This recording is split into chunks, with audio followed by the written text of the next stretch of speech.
Two American men charged with manslaughter and granted bail the same day. Former teacher Andre Berbal found guilty. The Customs and Immigration Union gets its strike certificate, plus the circus is coming to town.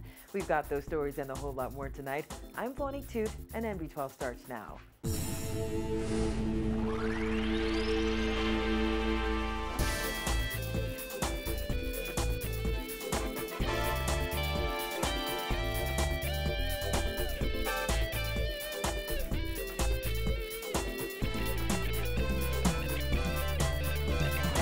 Topping news tonight, two American men arrested in connection with the stabbing death of a Pennsylvania man have been granted $35,000 bail.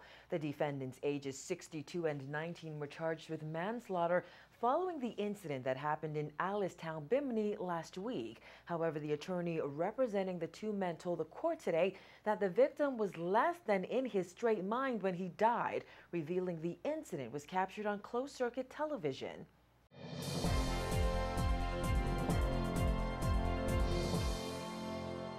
6 days after sailing into Bahamian waters on a fishing vessel, 62-year-old Robert Francis Schwartz of Connecticut and 19-year-old Tyler Michael Valdez of Key Largo, Florida, found themselves in a magistrate's court, charged with manslaughter. It is alleged that the two men, being concerned together, did intentionally cause the death of Carl David Yerber in Allentown, Bimini by means of unlawful harm. Police say Yerber, a 45-year-old father of two and businessman, was found lying in the garden of a Bimini resort Friday morning. Attorney Wayne Monroe, who represents the two defendants, told Chief Magistrate Joy Ann Ferguson Pratt that the victim was less than in his straight mind when he died. Monroe told the court that Schwartz and Valdez were on a fishing vessel when Yerber went onto the boat. Monroe says Yerber was ejected from the vessel but attempted to get back on. The attorney says a struggle ensued, and that's how Yerber met his death. He noted that the incident was captured on CCTV. Monroe says 19-year-old Valdez was a mate on the vessel, and 62-year-old Schwartz, a welder by profession, was a guest of the boat owner. The chief magistrate told them that consideration of bail does not arise. However, Monroe made the case for bail, noting that manslaughter is not a capital offense. Schwartz and Valdez were allowed to sit as their attorney pleaded their case. Monroe asked Ferguson Pratt to excuse their casual attire, which she did later, noting it's better in the Bahamas. He referenced the murder trial of Floridian Daniel Ayo, who was granted $50,000 cash bail in 2012. Later this afternoon, Ferguson Pratt granted the men bail in the amount of $35,000 each, saying there is no evidence that would lead her to think they would not return to the Bahamas to stand trial. The two men were remanded because they were unable to post bail today, but Monroe says they would have the money by tomorrow. The two Americans were not required to enter a plea and were informed that their matter would proceed to the Supreme Court on May 19th by way of voluntary bill of indictment. Following 2 hours of deliberations, a 7-woman, 2-man jury found art teacher Andre Berbal guilty this afternoon. This was the former teacher's third trial. 51-year-old Berbal was accused of 2 counts of unnatural sexual intercourse with his student in grades 7 and 9. The boy, who was 11 years old when the abuse allegedly started, said that Berbal violated him until he graduated high school in 2007. However, defense lawyer Ramona Fackerson Seymour argued that there was no physical evidence and that the complainant changed his story. Berbal will return to court on May 9th for sentencing. He faces 20 years imprisonment. Police need your help finding 36-year-old Marvin Smith, also known as Victor Johnson and Ninja. The Buttonwood Avenue Pinewood Gardens resident is wanted for questioning in connection with a rape investigation. He has a brown complexion, slim build, and stands between 5'7" and 5'9". If you know where he is, police want you to call them at 919 or 328-TIPS. 4 days after taking a strike vote, the Bahamas Customs, Immigration, and Allied Workers Union received its strike certificate today. However, customs officers reportedly faced off with executive management today when officials reportedly asked those employees not scheduled to work from 9 a.m. to 5 p.m. to leave the premises. Government has urged workers to report for duty as assigned or face pay cuts. However, the union has advised its members to report from 8 to 4 or 9 to 5. Sergeant of Arms Cordero Edgecombe says one employee was even escorted from the Arawak key office.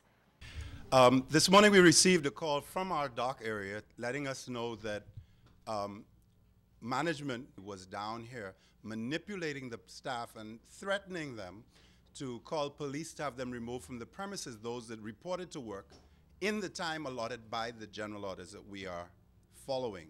And none of the staff have left the station, but he's gone from Arawaki East to this office, and now he's over in the office just nearby, trying to do what they can to intimidate staff members not to continue in working their regular hours.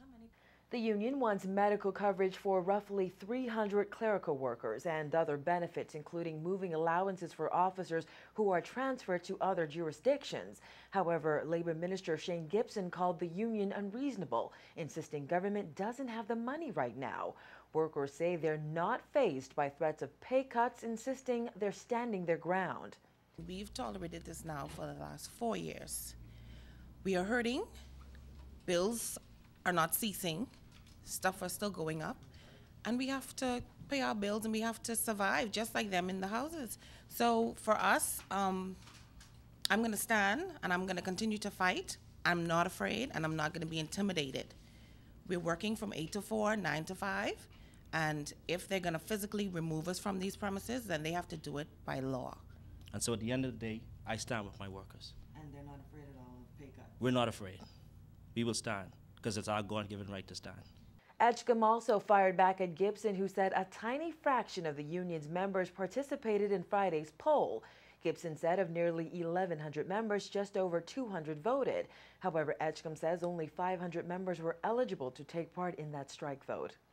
Our union is 500 members strong.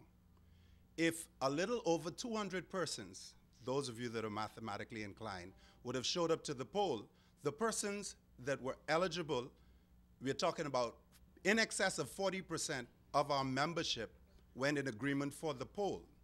In the last general election in this country, the Progressive Liberal Party won by 48%. There is very little difference. If you want to take this argument, then we should ask the rest of the country to take the same argument against them, that they shouldn't be in office. Several attempts to reach customs officials for comment were not successful. The president of the Bahamas Christian Council said he does not believe Bahamians will be allowed to gamble in hotel casinos. He was responding to reports that the Christie administration is considering lifting the ban on Bahamians gambling in casinos. Dana Smith reports. Although tourism stakeholders have said they would allow Bahamians to gamble in their casinos if the government decides to remove the ban, Bahamas Christian Council President Ranford Patterson says he doubts that's going to be the case. We've not changed. We continue to say the same thing over and over and over again. We do not support gambling. And I personally do not believe that we will see Bahamians at the Atlantis or at Bahama. I have doubts as to whether or not Bahamians will ever be allowed to go to the Atlantis or Bahama. Patterson would not say if this belief is based on the government maintaining the status quo or hotel casinos disallowing locals. Both Atlantis President George Marcantonis and Bahamar CEO Sarkis Ismirlian have already said they would welcome Bahamians gambling in their casinos. And it was revealed in the Nassau Guardian this week the government is considering removing the clause in the current Lotteries and Gaming Act that discriminates against locals. This comes after Tourism Minister Obi Wiltcombe said he plans to propose legislation to regulate the web shop industry. Prime Minister Perry Christie has also said the matter will be debated in Parliament. Former Christian Council President Patrick Paul explained if the government removes the casino ban, that could be another blow to voters who already turned down a national lottery and web shop regulation. Any government that goes against the will of the people are becoming a dictator, and more than likely, God may have to step in on this. As for the criticisms leveled at the council over its opposition to Bahamians gambling while allegedly not minding gambling by tourists, both Paul and Patterson said that's not true. They explained the church has been against gambling by everyone for decades. The Bahamas Christian Council has always been against gambling on the whole. We don't believe in discriminating. We just don't believe in gambling, period. Well, of course, when you talk about this various discrimination, there is so much discrimination within our country itself. and that needs to be regulated. But when it comes to gambling and with respect to the church has always been against gambling in any and every form. Several members of parliament have spoken out over gambling discrimination in current laws. Reporting for NB12, I'm Dana Smith. And BTC has confirmed that Leon Williams has been appointed as a special advisor to BTC Chairman Phil Bentley, Chief Executive of Cable and Wireless Communications. Williams is a former CEO of BTC and one of the government-appointed non-executive directors of BTC. As special advisor, Williams will advise Bentley on Bahamian affairs and telecommunication issues in the Bahamas and the wider Caribbean region. The announcement fulfills a commitment made by Bentley during a press conference in January on the deal negotiated between the government and the company over the transfer of 2% of shares from BTC into a foundation.